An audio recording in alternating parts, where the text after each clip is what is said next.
wanyu mwijura imweranda.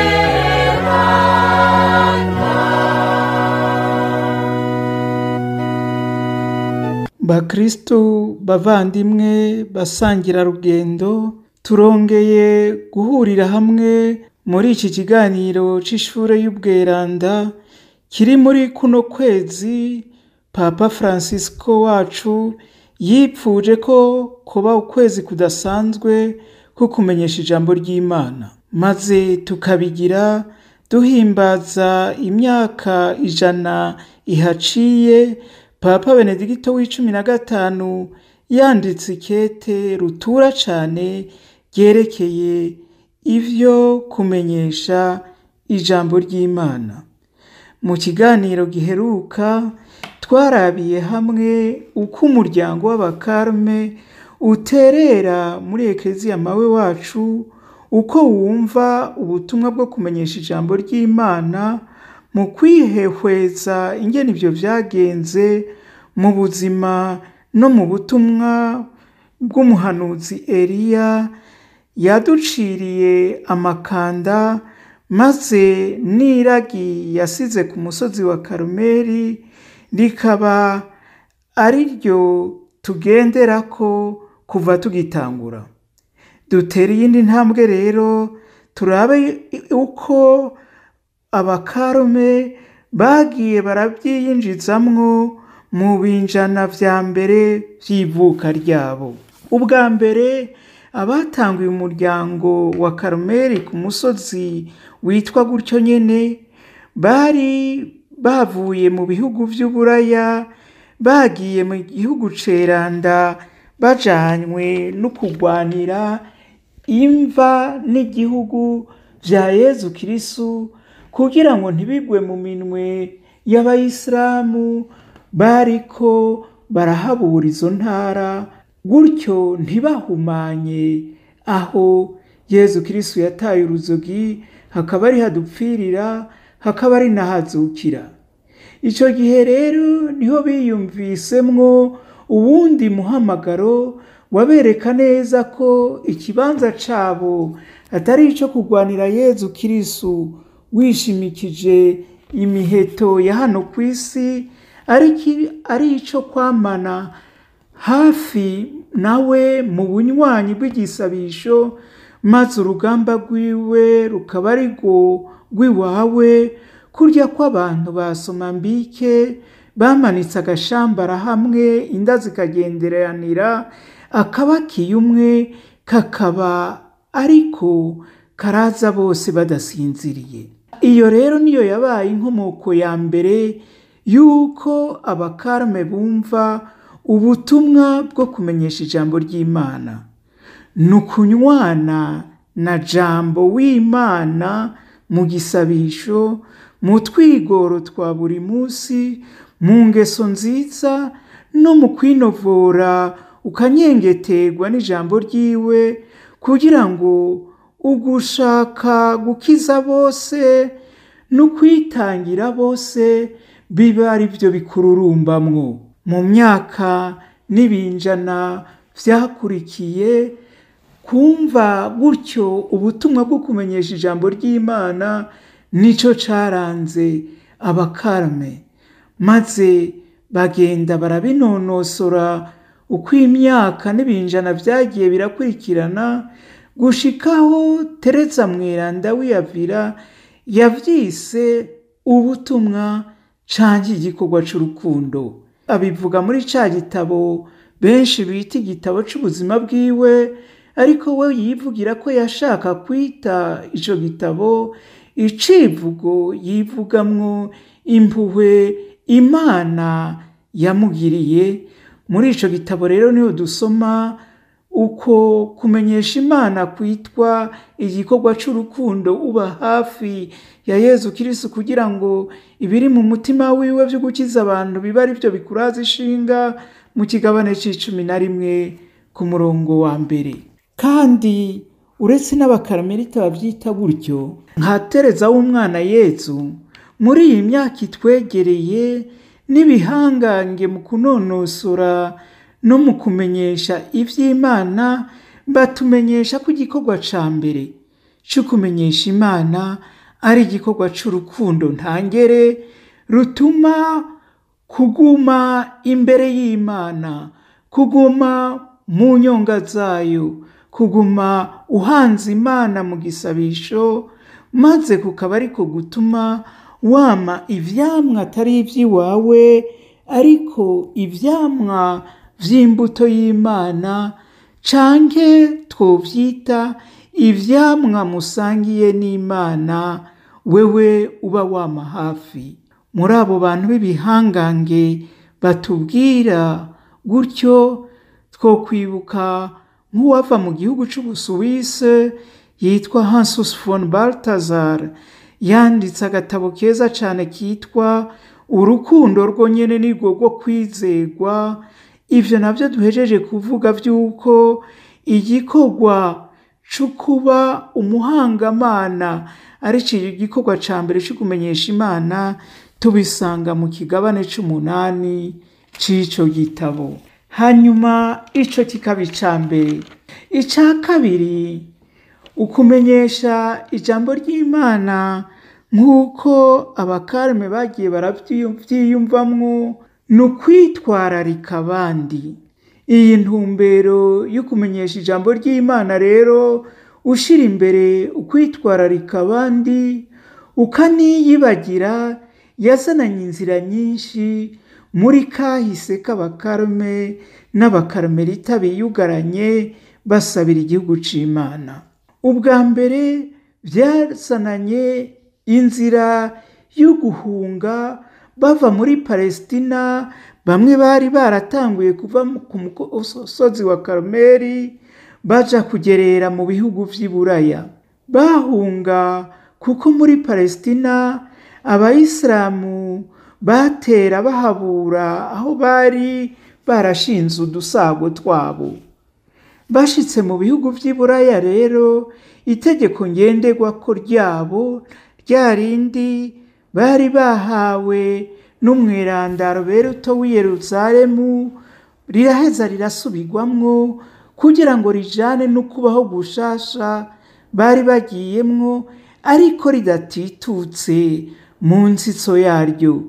Izo nsitso yaryo tukaba tuzi yuko yari ishemekeye kugenda witwaje ubunywanyi na Yezu Kristu, ukagenda witwaje ingeso z'ukwemera, urukundo n'ukwizigira be n'izindi ngeso nziza, mbese ukagenda witwaje kwa muzirikana ijoro n'umutaga ijambo be n'ugushaka kw'Imana mu gacerere.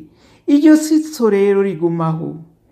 Ariko rero Papa Innocent wa kane araheza atuma ko bosubiramwo iryo tegeko ngenderwako, maze abo yabitumye nabo b'ubwa mbere baturuka mu muryango w'abihebeye Imana ba Dominiko Mweranda twita abadominikani, nabo nyene bafise ubutumwa bwo kwigisha ukuri k'urukiza rw'Imana nk'icivugo bagenderako, nk'igikorwa ca mbere batumwe na Mutima Mweranda muri Ekleziya.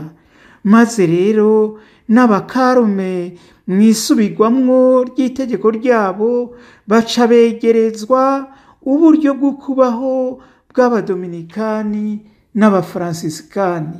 Nabo tukaba tuzi yuko ubwo buryo baciye babwongera ku buhangamana bwo kuva mu nkomoko yabo, bagaca bitwararika urukiza rw'abandi bamenyesha inkuru nziza.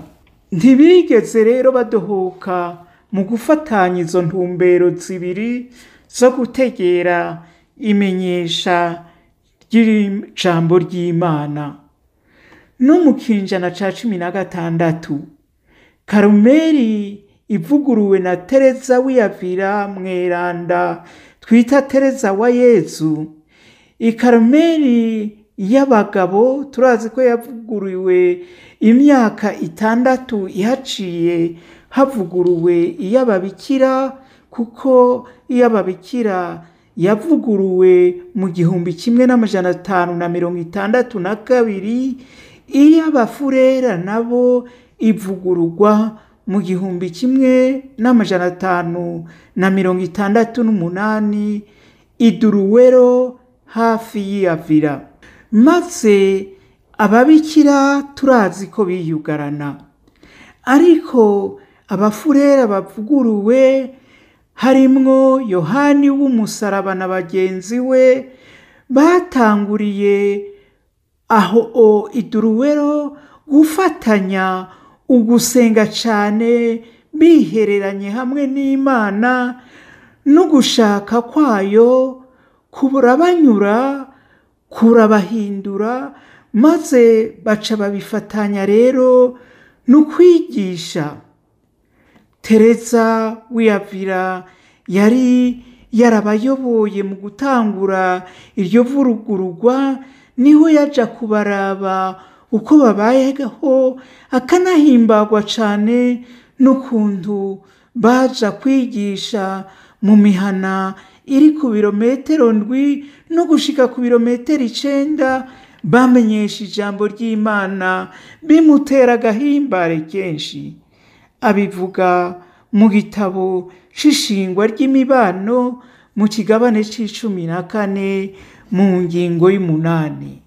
Murumva rero ivyo bintu bibiri vyabaye nk'inkingi zo kumenyesha ijambo ry'Imana uko abakarume bagiye baravyiyumvamwo bohejwe na Mutima Mweranda. Iyindi nzira vyazananye n'ubuzima n'inyigisho vya Tereza w'Iyavira Mweranda. Twarabonye mu kiganiro giheruka yuko n'inama rukokoma ya Vatikano ya kabiri yavuze yuko imiryango y'abihebeye Imana mu kwinagura icambere na mbere yishinga ari iragi ikura ku bayitanguje. Natwe tukaba twabonye mu kiganiro giheruka yuko naho atadutanguje Eliya umuhanuzi, ari we yaduciriye amakanda maze tukagenda tumukurikira. Ubu naho tukaba duhejeje kubona abo batanguye Karumeli bakaja Iburaya bakongera ku buhangamana ukumenyesha Imana nk'abadominikani n'abafransisikani. Ubu naho rero duce turaba uwo yanaguye umuryango w'i Karumeli Tereza Mweranda w'Iyavira, ico nawe yawuhaye muri iryo nagurwa nyene yahaye i Karumeli. Akaranga k'inagurwa rya Karumeli akavuga henshi. Turazi yuko Imana yabimwoheje, maze imyaka 20 ya nyuma y'ubuzima bwiwe ikaba yahariwe uko kugenda aranagura i Karumeli, yaba iy'ababikira yaba iy'abafurera, kuva mu mwaka w'1562 gushika umwaka yasandaba mu 1582. Ntawosubira rero mu vy'ubwana bwiwe, aho Tereza yitwa Tereza uwisepeda na Hamada agifise imyaka ndwi gusa, yifuza kuja gupfira Imana mu bihugu vy'Abarabu b'Abayisilamu kugira ngo urupfu rwiwe rushingire intaha Imana nk'abamaratiri, ndetse akanakwega na musaza we Rodrigue ngo bajane. Turazi yuko se wabo yabahambije akabasubiza imuhira. Twoshimikira ariko kukungene wenyene yerekana ko kumenyesha Imana afasha Kristo gukiza abantu bijanye n'akaranga k'iyo Karumeli yavuguruye, yaba y'abiyugarana b'ababikira yaba iy'abafurera. mu kigabane ca 32 ca ca gitabo yivugamwo impuhwe z'Imana niho avuga inema yahawe y'ukubona amarushwa ya ruhebwa rwo gutandukana n'Imana twita umuriro udahera yari kugwamwo wenyene iyo Imana idakinga ukuboko ikamuhindura ikamwiyegereza. Aho kwigungira ko rero ubwo buhirwe, nawe ahakura umutima n'ingoga y'ukubanza akaraba inabi imukikije, y'ukubanza akaraba inabi abantu benshi bariko barirohamwo, maze araheza ahakura umutima n'ingoga zo kwitanga wese kugira ngo agirire akamaro iyo mitima yiroha mu nyenga y'ibicumuro biyikura ku Mana. Ico gihe icari kimuhagaritse umutima cane bari ababatijwe bagakunkumura agashambara kukwemera baronse bakaja mu baprotestanti baheruka kuvuka, kandi bariko barakwira mu bihugu vy'Iburaya bagwanya ibijana n'ukwemera bari barerewemwo nk'isakaramento ry'Ukarisiya. Muzi yuko ari ishingiro n'ukuri ry'ikibi tubeshaho mu kwemera kwacu.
Iyo nema rero iraba ubwo butumwa Tereza yahawe, avuga ko ari inema imwe mu nkuru yaronse mu buzima bwiwe bwose, irimwo ibintu bibiri: kurinda ububabare bwose bwoshobora kudushikira mu buzima, kuko atabubabare buza burusha gutandukana akagirire n'Imana. Ico ni ca mbere. Murumva yuko amaze kubona kwerekwa n'Imana, aho ubwo rupfu rugera kuko utaburi kumwe n'Imana, yaciye aheraho ku buryo n'ingwara ataco zamutwara. Hari abantu benshi bavuga yuko kubera yari umuntu w'amagara make, bibaza bati mbega yemwe umuntu w'amagara make n'ingendo z'ico gihe yashoboye gute gutanguza imiryango 15 yose y'ababikira na 10 n'iyindi biri, umwe yatumye uwundi mubikira Ana w'umutagatifu wa Roberto, n'uwundi yatumye Yohani w'umusaraba, na Ana twita Ana wa Yesu. Umuntu yobishobora gute? Ariko abandi bavuga bati nubwo rukundo rwamururumbamwo, kandi akavuga ati ububabare ubwo ari bwo bwose ntaco bwitiranywa no gukiza abantu kugira ngo ntibagwe mu rupfu rwo batandukanya n'Imana. Ikigira kabiri yakuye muri iyo nema no kwitangira utiziganya abantu bose kugira ngo ufashe Kristo gukiza cane cane abahakwa kugenzwa n'igicumuro. Murumva Tereza ntiyakijijwe kugira ngo nawe yishire hejuru ngo jeho ndakize, yakijijwe kugira ngo riho asangire na Yezu Kristo, bimwe Paul mweranda yavuga ati ndiko ndaheraheza mu mubiri wanje ibisigaye ku musaraba wa Yezu Kristo. Si ukuvuga yuko umusaraba wa Yezu Kristo udakwiye mu gukiza abantu, ariko ni ukuvuga yuko abihese kuri Yezu Kristo nabo baheza bakamufasha aho bageza, kugira ngo uwo musaraba wiwe ubandanye ukiza abantu yifatanije n'abo bose bamukurikira. Ikindi rero kigira kane, Tereza wiyavira mweranda atanguye kuvugurura abakaromerita, agashimangira ku gisabisho mpangamana kigirwa mu rukundo n'agacerere ababikira batanguranye umubano wa Yosefu mweranda wiyavira, umubano wa mbere uvuguruye, atanguye kubereka icyo Imana yabahamagariye muri uko kwama bayihanze amaso mu gisabisho.